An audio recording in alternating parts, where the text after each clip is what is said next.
نبی پاک صلی اللہ علیہ وسلم کی حدیث ہے مسلم میں طبرانی میں، حضور نے فرمایا آؤ میں تمہیں پچھلے زمانے کے ایک ایماندار نوخیز ولی اللہ کی بات سناؤں۔ پچھلے زمانے حضور نے فرمایا پچھلے زمانے میں ایک بادشاہ جادو کے زور پہ حکومت کرتا تھا۔ جب وہ ایک جادوگر اس نے رکھا ہوا تھا تو جادوگر اس کو جادو بتاتا، وہ جادو کے زور پر حکومت کرتا۔ جادوگر بوڑھا ہو گیا تو کہنے لگا بادشاہ کوئی نوجوان میرے پاس بھیج دے، اب میں بوڑھا ہو گیا ہوں میرا پتہ کوئی نہیں کب مر جاؤں۔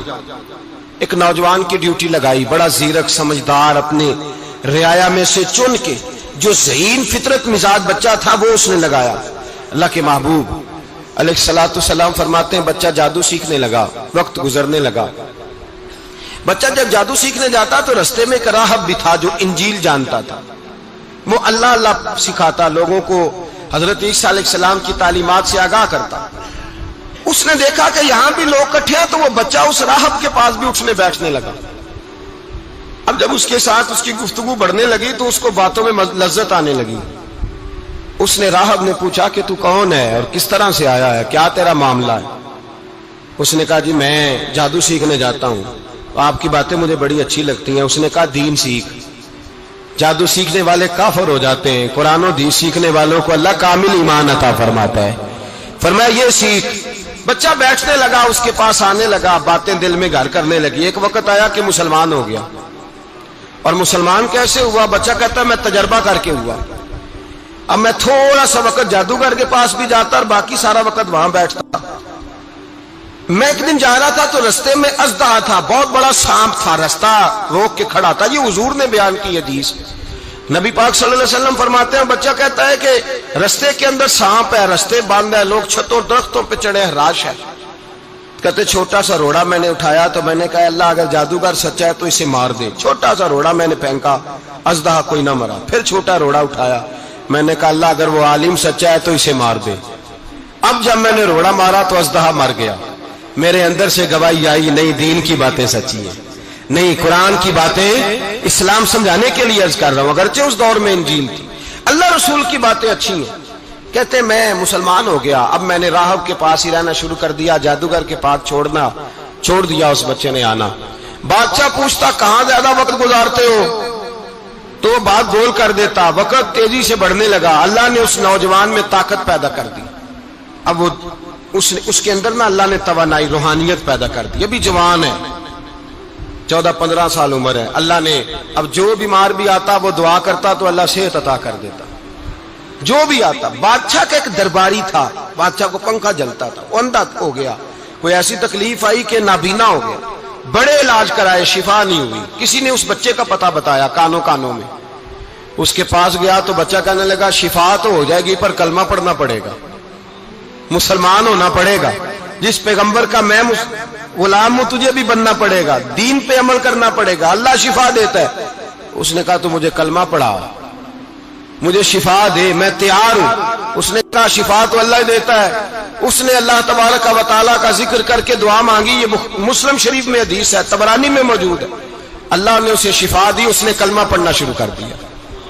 یہاں ایک نقطہ لکھا ہے ہمارے علماء نے، کہتے ہیں جب اللہ ولایت عطا کرتا ہے نا تو یہ سفید بالوں والے کا حصہ نہیں ہوتی۔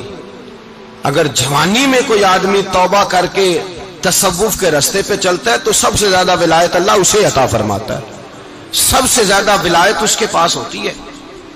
ابھی اس کے بال کالے ہیں، چڑھتی جوانی ہے، دعا کی تو اللہ نے، اور حدیث پاک میں موجود ہے کوڑے آتے تو شفا یاب ہو جاتے، اندھے آتے تو شفا یاب، برس والے آتے تو اللہ سے دے، جوان ہے۔ بادشاہ کے پاس وہ واپس گیا، وہ جو آدمی جس کی آنکھیں ٹھیک ہوئی تھی۔ بادشاہ نے پوچھا کہ کیسے شفا ملی؟ تو کہنے لگا میرے رب نے شفا دی ہے۔ بادشاہ سجدے کراتا تھا، اپنے آپ کو منواتا تھا معاذ اللہ، کہنے لگا میرے علاوہ کون رب ہے؟ اس نے کہا وہی رب ہے جس نے تجھے پیدا کیا ہے، اور وہی رب ہے جس نے مجھے اندھے کو آنکھیں دی ہیں، وہی ہے میرا مالک۔ کہا اچھا تو مجھے نہیں مانتا؟ کہا نہیں میں اپنے رب کو مانتا ہوں۔ بادشاہ نے اسے سزا دی، ستایا، اس نے بچے کا پتہ بتایا، پھر بچے کو بلا کے ستایا تو اس راہب کا پتہ بتایا، راہب بھی قتل ہو گیا، نابینا بھی قتل ہو گیا۔ بادشاہ نے کہا سپاہیوں سے اس بچے کو لے جاؤ اور پہاڑ کی چوٹی پہ جا کے نیچے پھینکو تاکہ مر جائے. بچہ پہاڑ کی چوٹی پہ گیا تو ہاتھ اٹھا کے کہنے لگا یا اللہ میرے لیے نہیں اپنے لیے، میرے لیے نہیں اپنے لیے انہیں اپنی قدرت کے جلوے دکھا. میرے لیے نہیں، اللہ کے بندے اپنی جان بچانے کی دعائیں نہیں مانگتے، اپنے لیے انہیں اپنی قدرت کے جلوے دکھا. یہ دعا مانگی، جتنے لوگ ساتھ آئے تھے وہ سارے زمین پہ گرے اور سب مر گئے، پہاڑ سے گر کے مر گئے. بچہ واپس سیدھا بادشاہ کے پاس کہنے لگا لو بھائی میرے رب نے مجھے بچا لیا ہے. جوان کا ایمان دیکھو، میرے رب نے مجھے، بولو میرے اللہ نے مجھے ایمان کی گواہی دے رہا ہے، میں بچ گیا ہوں، تو جھوٹا ہے، میرا رب سچا ہے. اس نے کہا لے جاؤ اس کو دریا میں، کشتی میں بٹھاؤ، بیچ دریا کے جا کے دھکا دے دو. بیٹھے کشتی میں، دریا کے بیچ گئے، اور جب جا کے وہاں اس کو دھکا دینے لگے تو اس نے کہا اللہ میرے لیے نہیں اپنے لیے انہیں اپنی قدرت کے جلوے دکھا. بس ایک طوفان سا آیا، جتنے سپاہی ساتھ آئے تھے ڈوب کے مر گئے. وہ بچہ اٹھا اور سیدھا پھر بادشاہ کے پاس، اسی کے پاس کہنے لگا لو بھائی میرے رب نے مجھے بچا لیا ہے، تیرے پاس آیا ہوں. وہ کہنے لگا تو کیا مصیبت میرے گلے پڑ گئی ہے، کیسے جان چھوٹے گی؟ تو بچہ کہنے لگا اگر تو مجھے باندھے درخت کے ساتھ اور سارے ملک کو بلائے، لوگوں کو اکٹھا کرے، پھر تو مجھے تیر مارنا، میں تجھے بتاؤں گا کیسے مارنا ہے، میں مر جاؤں گا. اللہ کا بندہ نوجوان ایمان دیکھو، مرنے کے طریقے بتا رہا ہے، میں تجھے بتاؤں گا میں کیسے مروں گا.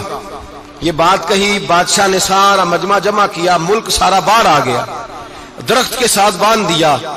کہنے لگا بھائی لوگوں یہ مجھے مارنا چاہتا تھا، مار نہیں سکا، اب میں اسے بتانے لگا ہوں کہ میں کیسے مروں گا. اسے کہو جب تیر مارے تو ساتھ میرے رب کا نام بھی لے، میں اپنے رب کے نام پہ جان دوں گا، ایمان کی پختگی میں اللہ کے نام پر جان دوں گا. اسے کہو رب کے نام پہ مارے، مر جاؤں گا. بادشاہ نے اللہ کہہ کے تیر مارا، پیشانی میں لگا، بچے کی روح پرواز کر گئی. جتنا مجمع کھڑا تھا سارا کلمہ پڑھ کے مسلمان ہو گئے، سارے مسلمان ہو گئے سارے. میرے رسول پاک سید عالم صلی اللہ علیہ وسلم نے نوجوانوں کو بتایا جب تمہارے اندر ایمان کی قوت آئے گی تو اللہ تمہاری مدد کرے. فرمایا وہ نوخیز ولی تھا، ابھی جوان رانا تھا، ابھی اس کی پیشانی پر جوانی کے آثار تھے، لیکن اس نے اللہ کو راضی کیا، رب کریم کو راضی. ولایت کا مطلب بڑھاپا نہیں، ولایت کا مطلب وہ نہیں کہ جب بڑا لمبا وقت گزر جائے تو پھر آدمی آئے کہ نہیں اب کیا کرنا ہے، اب مسجد ہی ہے، اب تو اس کے علاوہ گزارا ہی کوئی نہیں.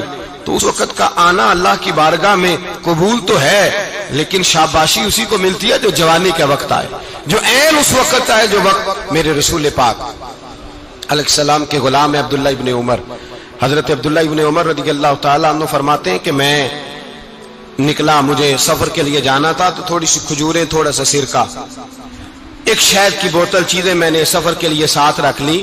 میں جب مدینے سے باہر صحرا میں نکلا نا تو رمضان نہیں تھا، غیر رمضان تھا. میں نے ایک نوجوان کو دیکھا بکریاں چرا رہا ہے، بکریاں چرا رہا ہے. اے جوان، آپ فرماتے ہیں اس کا چہرہ بڑا نورانیت والا، گرد پڑی ہوئی پر بڑا حسین. فرماتے ہیں میں نے اس کو کہا کہ آ جاؤ کھانا کھا لو، روزے بھی نہیں تھے. کہنے لگا نہیں میں نے روزہ رکھا ہوا ہے. فرماتے ہیں میں نے کہا پتہ کروں کہ نیرا نیک ہی ہے کہ پرہیزگار بھی ہے. نیک وہ ہوتا ہے جو نماز پڑھے روزہ رکھے، پرہیزگار وہ ہوتا ہے جو گناہ سے بچے، وہ پرہیزگار ہوتا ہے. کہا پتہ کروں پرہیزگار بھی ہے کہ نہیں. کہتے میں قریب گیا تو میں نے جا کے اس کو کہا بھائی تیری بکریاں بڑی پیاری ہیں، میرا دل کرتا ہے کہ بکری مجھے دے دو. کہتے وہ جوان، غربت بھی، پریشانی بھی، پر دامان توکل کی یہ خوبی ہے کہ اس پر پابند لگے ہوتے ہیں، دھبے نہیں ہوتے. غربت ہے. کہا جناب ایک بکری دے دو. آنے لگا جناب بکریاں میری نہیں، بکریوں کا مالک کوئی اور ہے. کہتے میں نے آزمانے کے لیے کہا کہ بکریوں کے مالک کو کہنا ایک بکری بھیڑیا لے گیا ہے، کہہ دینا بھیڑیا لے گیا ہے. تو کہتے اس نے میری طرف دیکھا، گرد سے اس کے بال اٹے ہوئے، آنکھوں میں روشنی، چہرے پہ اطمینان، لب و لہجے میں ایمان کی طاقت. نوجوان کہنے لگا حضور بکریوں کے مالک کو تو کہہ دوں گا بھیڑیا لے گیا ہے، جب عرش کا مالک پوچھے گا تو کیا جواب دوں گا، اللہ کو کیا جواب دوں گا. کہتے ہیں میں کانپنے لگا اس کی بات سن کے. واپس آیا، جو کام نکلا تھا وہ چھوڑا، واپس لوٹ آیا. میں نے پتا کیا کس کا غلام ہے، پتا چلا فلاں آدمی کا ہے. کہتے میں نے پہلے غلام خریدا، پھر پتا کیا تیرے پاس بکریاں کتنی ہیں، اس نے کہا 400. کہتے میں نے مالک سے ساری بکریاں خریدی، پھر غلام کو بلایا، پھر وہ بکریاں تحفے میں دی، تحفے میں۔ کہنے لگا حضور یہ سارا کچھ مجھے کیسے ملا؟ میں نے کہا تیرا ایمان بڑا پختہ تھا تو میرے رب نے تجھے انعام عطا فرمایا ہے۔